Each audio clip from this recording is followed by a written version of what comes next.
हाय मेरी YouTube family, हमारी YouTube सीमा का शिव कुमार का स्वागत है। गाइस नमस्कार। आज नजर अरहर की दाल, ये देखिए अरहर की दाल, इसको धो लेंगे 2-3 पानी, फिर से पानी डाल के हल्दी नमक डाल के सीटी दे देंगे। गाइस देखिए सब पानी डालेंगे,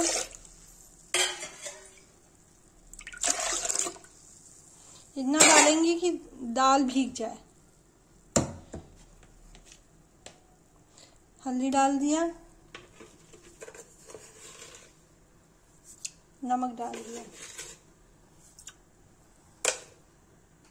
गाइस देखिए चढ़ा दिया। अब इसको सीटी दे देंगे, सीटी आ जाएगी, 3 सीटी आएगी, बन जाएगा। गाइस देखिए 2 सीटी आ गई, 1 सीटी और आनी है, फिर ये बन जाएगा। फिर इसको तड़का देंगे दाल को। देखिए गाइस दाल का तड़का हमारे इसमें डालेंगे। देखिए गाइस इसमें जीरा डाल दिया पेस्ट, भून जाएगा तो इसे टमाटर हल्दी दाल में हल्दी जैसा गरम मसाला डाल। गाइस देखिए प्याज हो गया, इसमें टमाटर डाल देंगे।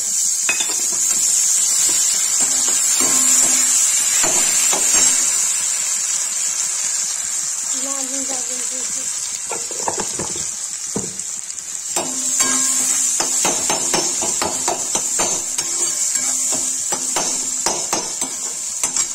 भून जाएगा तब इसको काटते हैं, फिर गरम मसाला डाल के दाल का।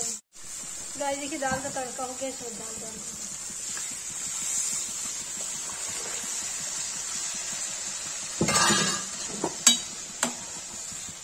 गाइस देखिए दाल बनकर के रेडी हो गई तड़के वाली। गाइस देखिए दाल तड़के वाली दाल बनकर तैयार होगी। जिसको ये रेसिपी पसंद आए वीडियो को लाइक कमेंट शेयर सब्सक्राइब करें।